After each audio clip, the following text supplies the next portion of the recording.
সকলকে স্বাগতম জানাই আরও একটি ভিডিও টিউটোরিয়ালে। এই পর্বে আমি বিওডি বা বায়োলজিক্যাল অক্সিজেন ডিমান্ড বা বায়োকেমিক্যাল অক্সিজেন ডিমান্ড বিষয়ের আরও একটি ভিডিও টিউটোরিয়াল নিয়ে আসলাম। এই টিউটোরিয়ালে আমি কিছু নিউমেরিক্যাল কোশ্চেন এবং কিছু থিওরিক্যাল গুরুত্বপূর্ণ কোশ্চেন করে দেখাবো বা আলোচনা করব, যেগুলো বিভিন্ন নিয়োগ পরীক্ষা বা কম্পিটিটিভ পরীক্ষায় নিয়মিত এসে থাকে।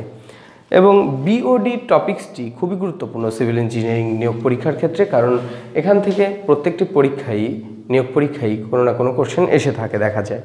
সো আসুন শুরু করা যাক। আজকের প্রথম যে নিউমেরিক্যাল কোশ্চেনটি আমি করাবো, সেই নিউমেরিক্যাল কোশ্চেনটি হচ্ছে আমাদের নিউমেরিক্যাল কোশ্চেন নাম্বার 3 হবে এটি।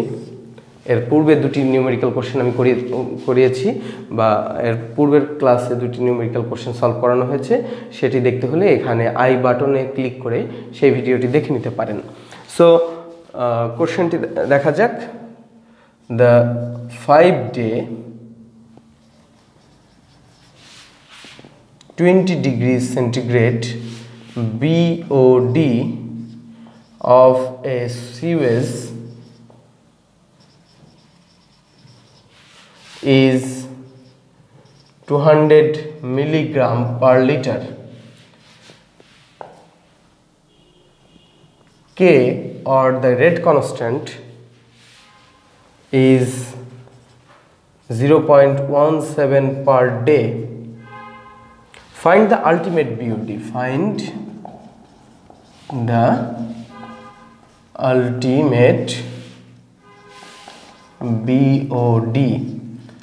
সো আমাদের দেওয়া আছে রেট কনস্ট্যান্ট, আমাদের দেওয়া আছে 5-day বিওডি বা বিওডি 5 দেওয়া আছে, আমাদের আলটিমেট বিওডি বের করতে বলা হয়েছে।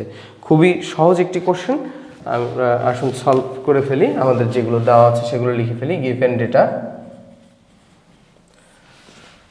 ডেটা হচ্ছে আমাদের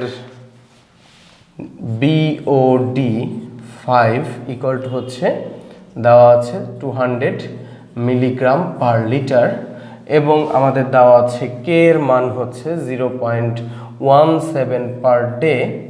আমাদেরকে অতএব টি এর মান হবে 5, যেহেতু বিওডি 5 দেওয়া আছে। আলটিমেট বিওডি বা এল নট বের করতে বলা হয়েছে।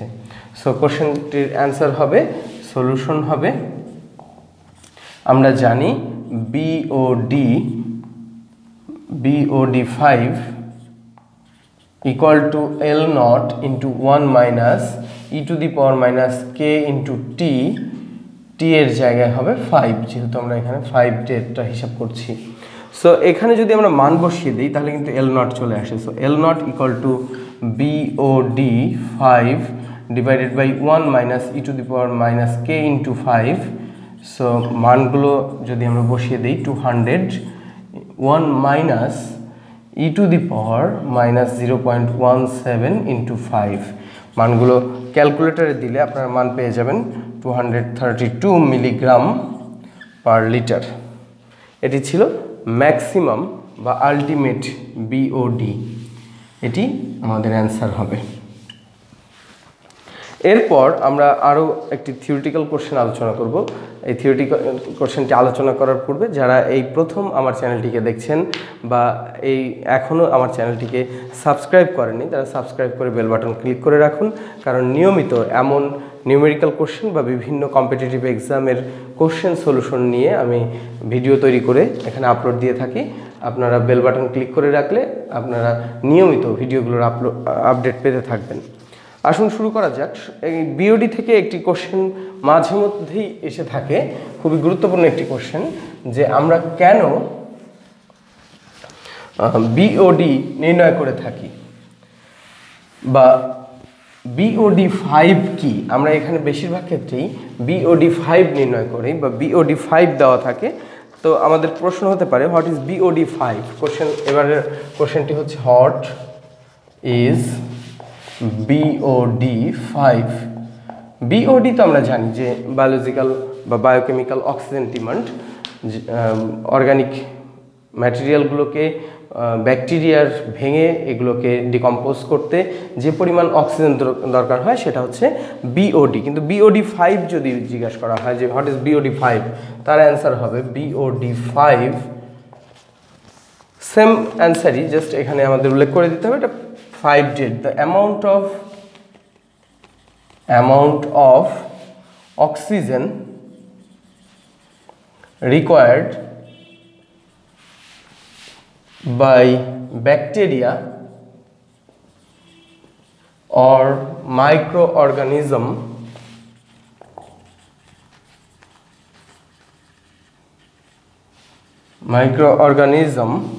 to oxidize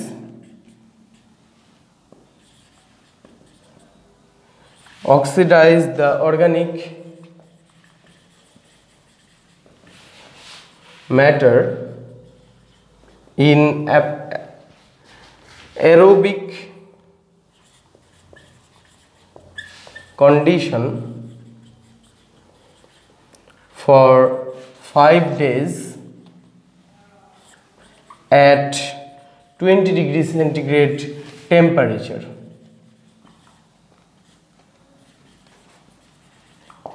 সো BOD 5 এর ক্ষেত্রে আমাদের ওই একই কথা, ব্যাকটেরিয়ার বা মাইক্রো অর্গানিজম বা বায়ো অর্গানিজমের এই অর্গানিক ম্যাটারকে ডিকম্পোজ করতে বা অক্সিডাইজ করতে যে পরিমাণ অক্সিজেন দরকার হয় 5 দিনে 20 ডিগ্রি সেন্টিগ্রেড টেম্পারেচারে, তার মানে উল্লেখ করে দিতে হবে এটা 5 দিনের জন্য 20 ডিগ্রি সেন্টিগ্রেড টেম্পারেচারে, তাহলে আমরা এটাকে বলবো BOD 5. So the amount of oxygen required by bacteria or microorganism to oxidize the organic matter in aerobic condition for 5 days at 20 degree centigrade temperature is called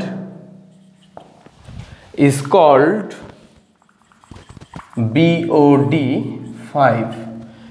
এরপরের কোশ্চেনটি হবে যে BOD 5 কেন আমরা নির্ণয় করি। BOD 5 নির্ণয় না করে আমরা BOD অন্য সময়ের জন্য নির্ণয় না করে বেশিরভাগ ক্ষেত্রে BOD 5 কেন আমরা নির্ণয় করি। সো আমাদের এবারে কোশ্চেনটি হবে why BOD 5 is measured in laboratory. Why BOD 5 is measured in laboratory. ল্যাবরেটরিতে কেন BOD 5 মেজার করা হয় বা মেজারমেন্টের সময় কেন আমরা বেশিরভাগ ক্ষেত্রে BOD 5 নির্ণয় করে থাকি, সেটির অ্যান্সার হচ্ছে যে theoretically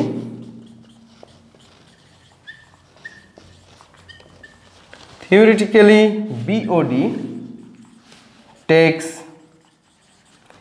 infinite time to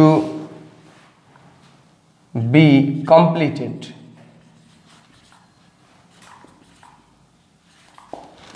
complete হতে BOD কমপ্লিট হতে মানে থিওরিটিক্যালি কমপ্লিট হতে ইনফিনিট টাইম দরকার। তো আমরা এটা একটা গ্রাফ থেকে বুঝতে পারি, এরকম BOD এবং টাইমের যে গ্রাফ আমাদের আছে সেই গ্রাফে আমরা দেখতে পাই যে BODটা এরকম চলতেই থাকে। সো BOD কিন্তু দেখা যাচ্ছে এই যে BODর মান কমতে থাকে, কমতে একটা সময় দেখা যাচ্ছে ডিকম্পোজড হতে হতে ইনফিনিট সময় পর্যন্ত আমাদের BOD থাকে, অর্থাৎ BOD ইনফিনিট টাইম পর্যন্ত লাগবে, মানে শেষ হতে কিন্তু ইনফিনিট টাইম পর্যন্ত লাগবে। আমাদের এরকম একটা যে গ্রাফ থাকে সেখানে আমরা যদি BOD এর গ্রাফটা খেয়াল করি যে এটা শেষ হতে ইনফিনিট সময় লাগবে। তো আমরা কিন্তু BOD ল্যাবরেটরিতে পরিমাপ করার জন্য ইনফিনিট টাইম অপেক্ষা করতে পারবো না বা অসীম পর্যন্ত অপেক্ষা করতে পারবো না। এটার দেখা যায় যে এই পর্যন্ত কমপ্লিট হতে বা এই পর্যন্ত কমপ্লিট হতে আমাদের সেটা দরকার হয় 5 ডেজ, এবং এই পর্যন্ত কমপ্লিট হতে আমাদের সময় লাগে 20 দিন। তার মানে 20 দিন বা 5 দিনে আমরা দেখতে পাই যে এটা প্রায় 95% থেকে 99% কমপ্লিট হয়ে যায় 20 দিনে, এবং 60 to 70% কমপ্লিট হয়ে যায়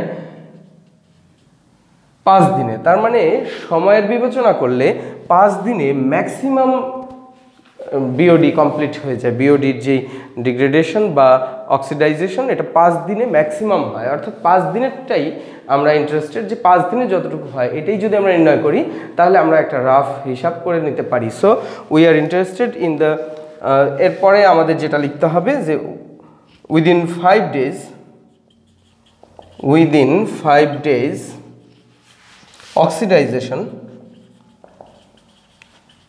oxidization of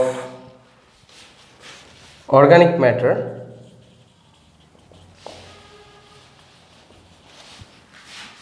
is completed 60 to 70%.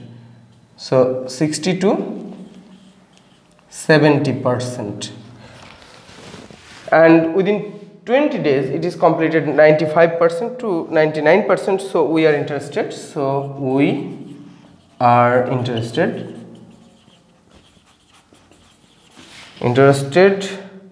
only in the first stage of BOD.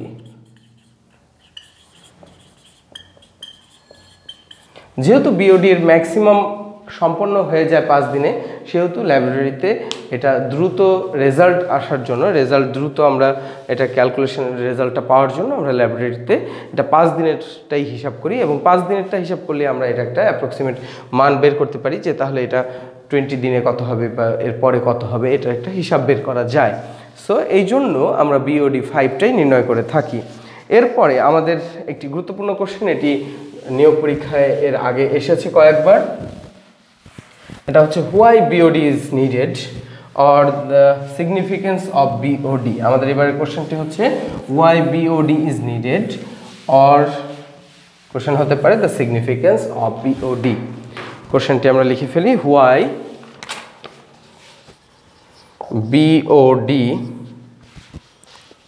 Is needed or significance of BOD। দুইভাবেই কোশ্চেনটা হতে পারে, সিগনিফিকেন্স অফ বিওডি কি বা বিওডি কেন আমাদের দরকার। BOD is very important. So কোশ্চেনটি হবে আমাদের সিওয়েজ নিয়ে অ্যানালাইসিস করতে বা দূষিত পানির অ্যানালাইসিসে দূষিত পানি কিভাবে ডিকম্পোজিশন করে এটাকে দূষিত থেকে বিশুদ্ধতে কনভার্ট করা যায় বা পানির বিশুদ্ধকরণের ক্ষেত্রে বিওডি অ্যানালাইসিস খুবই গুরুত্বপূর্ণ। সো আমরা লিখতে পারি যে BOD is very important, BOD is very important for determining very important in sewage analysis। Sewage অ্যানালাইসিসের ক্ষেত্রে বিওডি খুবই গুরুত্বপূর্ণ।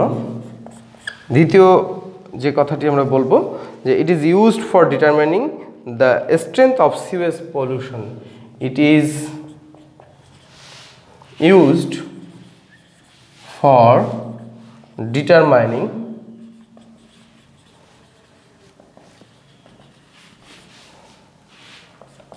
the strength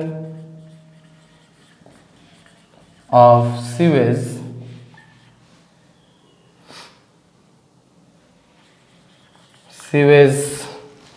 pollution।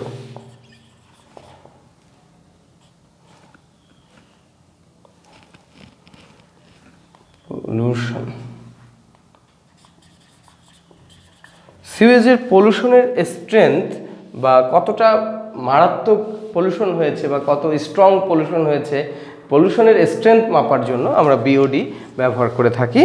It also help finding out, it also help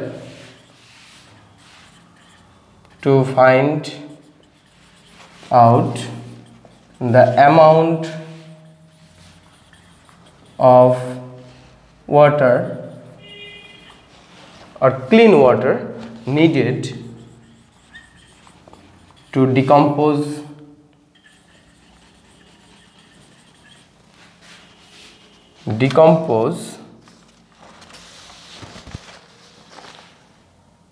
the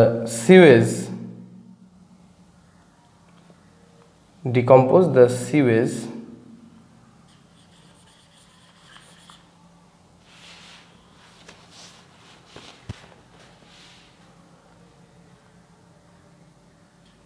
by dilution।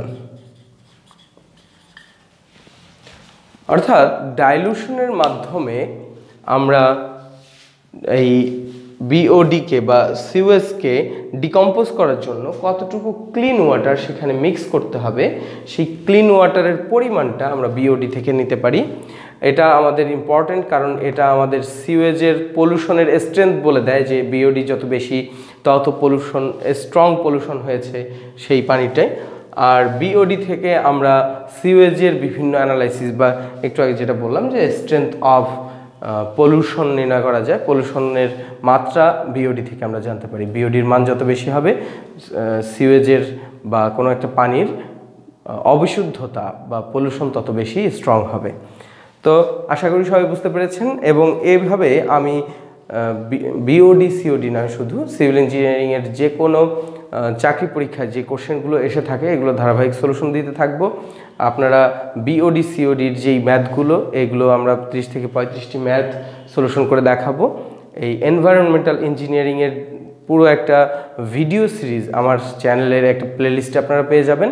সেই প্লেলিস্টটি সবাই ধারাবাহিকভাবে দেখলে ইনশাআল্লাহ আশা করি সিভিল ইঞ্জিনিয়ারিংয়ের যেই জব এক্সামের যে প্রিপারেশন বা এনভায়রনমেন্টাল ইঞ্জিনিয়ারিংয়ের যে একাডেমিক প্রিপারেশন, দুটিই খুব ভালোভাবে আপনারা নিতে পারবেন।